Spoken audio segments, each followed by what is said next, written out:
گی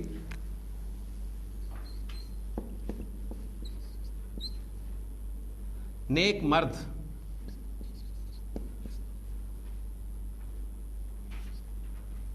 اور مرد کے آگے میں نے بریکٹ میں لکھا ہے جمع، کیونکہ مرد کا لفظ ہم اردو میں ایک کے لیے بھی استعمال کرتے ہیں، دو کے لیے بھی اور جمع کے لیے بھی. تو کنسٹرکشن سے آپ کو فیصلہ آپ نہیں کر پائیں گے کہ نیک مرد واحد کنسٹرکشن بھی ہو سکتی ہے، لیکن یہاں پر میں جمع لکھ رہا ہوں تو اس کا مطلب مرد جمع کا لفظ میں استعمال کر رہا ہوں. تو مرکب توصیفی ہے آپ کا رجلن ایک مرد، دو مرد کی عربی رجلانی، اور دو سے زیادہ مرد رجالن. ٹھیک ہے، فعالن کے وزن پہ آتی ہے اس کی جمع مکسر، تو رجالن کنسٹرکشن آپ کی معرف ہے، لہذا الرجال. اب یہ دیکھیں جمع مکسر ہے، الرجال جمع مکسر ہے، لیکن مخلوقات میں سے کس کی ہے؟ عاقل کی ہے. تو بات قاعدہ جو میں نے آپ کو بتایا وہ عاقل کا نہیں بتایا، وہ میں نے آپ کو غیر عاقل کا بتایا، لہٰذا یہ نارمل اسی طریقے سے ہم اس کو سالو کریں گے. اس کا انالیسس کر لیں. یہ ڈیفینٹ ہے، پلورل میسکولین حالت رفع میں، لہٰذا جو صفت آئے گی وہ بھی ڈیفینٹ ہوگی، پلورل میسکولین اور حالت رفع میں. نیک کا لفظ صالحن، اور صالحن کو آپ اس چارٹ میں گھماتے ہوئے آئیں جمع مذکر کے خانے میں تو آپ کو ملے گا صالحون، اور الف لام داخل کر کے بن جائے گا الرجال الصالحون.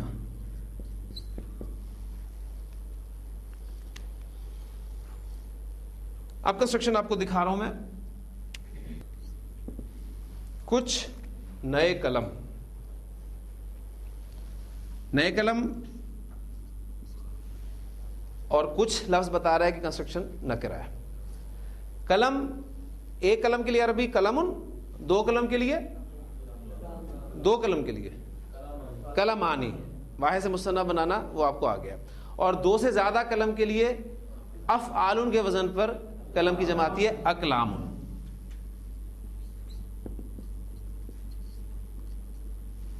اقلام یہ ہمارا موصوف ہے.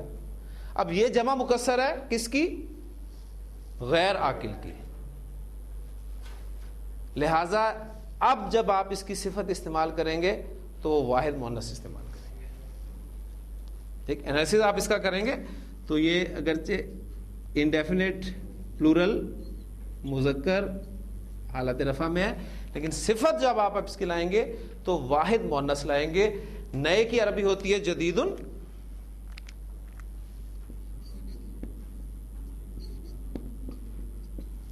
تو واحد مؤنث اس کا کیا بنے گا؟ مؤنث بلکہ واحد تو یہ ہے ہی ہے جدیدتن، لہٰذا اس کی اقلامن کی جب صفت آپ استعمال کریں گے تو وہ جدیدتن استعمال ہوگی. اقلامن جدیدتن.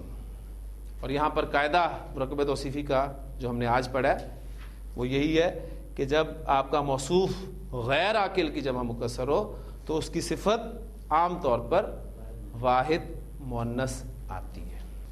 اس میں ایک پوائنٹ چھوٹا سا اور ہے، وہ انشاءاللہ تعالی ایگزامپل قرآن مجید سے دوں گا تو پھر بتاؤں گا. سورہ یوسف میں الفاظ ہیں، حضرت یعقوب علیہ السلام نے جب اپنے بیٹوں کو بھیجا تھا حضرت یوسف علیہ السلام اور ان کے چھوٹے بھائی کی تلاش کے لیے، تو الفاظ قرآن مجید میں جو آئے ہیں وہ یہ ہے قال یا بنیا، تو انہوں نے کہا کہ اے میرے بیٹو لا تدخلوا من باب واحد، دیکھو ایک ہی دروازے سے داخل مت ہونا. ٹھیک، جو انسٹرکشنز دی تھی انہوں نے اس میں یہ تھی کہ ایک ہی دروازے سے داخل نہ ہونا، بلکہ وادخلوا من ابواب متفرقۃ. تو وہاں پر کنسٹرکشن استعمال ہوئی ہے ابواب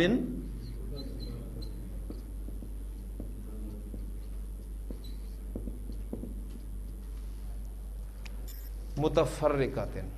اب ابوابن لفظ جو ہے وہ بابن کی جمع ہے اور جمع مکسر ہے اور غیر عاقل کی جمع مکسر ہے، لہذا آپ دیکھ رہے ہیں صفت کیا استعمال ہوئی ہے؟ واحد مؤنث استعمال ہوئی ہے. ابواب متفرقین نہیں کہا، متفرقۃ. اور کنسٹرکشن اب آپ پہچان لیں گے کہ کس اعرابی حالت میں استعمال ہوئی ہے؟ جر میں. ٹھیک ہے نا، یعنی اصل میں تھی ابواب متفرقۃ، پھر نصب میں گئی ابواب متفرقۃ، اور جر میں آئی تو پھر ابواب متفرقۃ. اب دیکھیں ہم ابھی پہچان کر رہے ہیں, انشاءاللہ تعالیٰ نیکسٹ اسٹیپ ہمارا یہ ہوگا کہ ہم یہ جاننے کی کوشش کریں گے کہ جر میں گئی کیوں, اور انشاءاللہ اس کا جواب بھی آپ کو 1-2 روز میں انشاءاللہ مل جائے گا.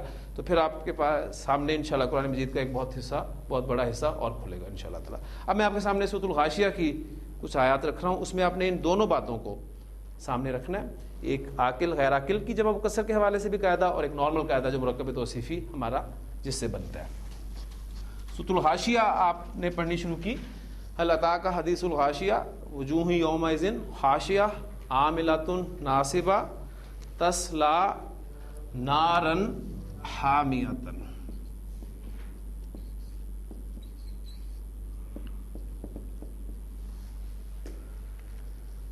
اس کنسٹرکشن پر غور کریں. اردو میں تو صفت پہلے آتی ہے, موصوف بعد میں. عربی زبان میں موصوف پہلے ہوگا, صفت بعد میں ہوگی. لہٰذا جب آپ عربی سے اردو میں ترجمہ کریں گے تو پھر بھی آپ نے تیر چلانے ہیں.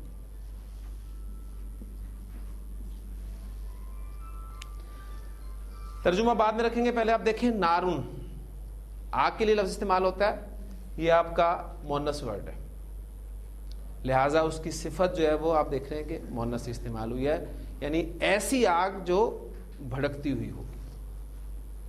اب ایک بھڑکتی ہوئی آگ ترجمہ آپ کریں گے تو عجیب سا لگے گا کہ ایک بھڑکتی ہوئی آگ سے مراد کیا ہے, تو ایسی آگ جو بھڑکتی ہوئی ہوگی. تسلا نارن حامیتن, وہ ایسی آگ میں بھنیں گے جو بھڑکتی ہوئی ہوگی. ترجمہ پھر پہلے آپ صفت کا کریں گے اردو محاورے کے مطابق, اور پھر موصوف کا کریں گے. ٹھیک ہے, ایسی آگ جو بھڑکتی ہوئی ہے. اگلی آیت ہے تسقا من عین آنیۃ. عین چشمے کے لیے لفظ استعمال ہوتا ہے, آنکھ کے لیے تو استعمال ہوتا ہی ہے, پھر چشمے کے لیے بھی استعمال ہوتا ہے, اور چشمہ بھی آنکھ کی وجہ سے عربی زبان میں مؤنث استعمال ہوتا ہے. لہذا اس کی صفت جو آ رہی ہے وہ بھی آپ دیکھ رہے ہیں مؤنث استعمال ہو رہی ہے. یعنی انہیں پلایا جائے گا ایسے چشمے سے جو کھولتا ہوا ہوگا, یعنی ایک کھولتا ہوا چشمہ. تسقا من عین آنیۃ, تو یہ کنسٹرکشن حالت جر میں استعمال ہوئی ہے مرکب توصیفی کی. یہ کنسٹرکشن آپ کو حالت نصب میں ملے گی. لیس لہم طعام الا من ضریع لا یسمن ولا یغنی من جوع. برعکس دوسرا نقشہ جو ہے وجوہ یومئذ ناعمہ لسعیہا راضیہ فی جنۃ عالیۃ.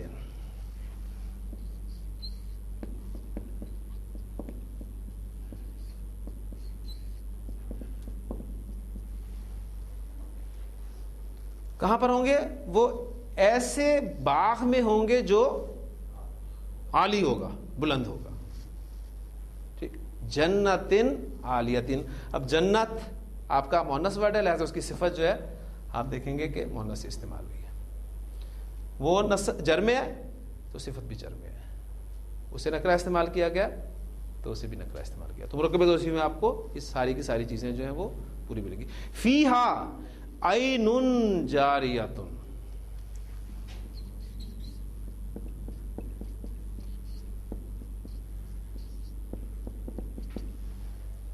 ابھی ہم نے کیا تھا تسقا من عین آنیۃ, تو اب یہاں پر الفاظ ہیں فیہا عین جاریۃ. اس میں ایسا چشمہ ہوگا جو جاری ہوگا, اس میں ایک جاری چشمہ ہوگا, ایک بہتا ہوا چشمہ ہوگا. عین اب مؤنث ہے لہذا اس کی صفت جاریۃ استعمال ہوگی. فیہا سرر مرفوعۃ.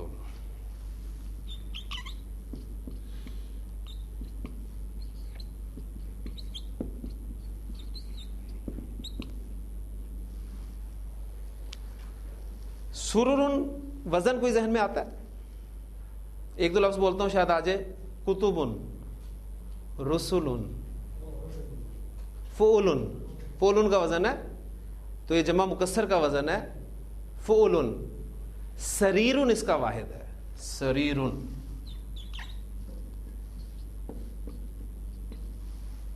سریر کے بنیادی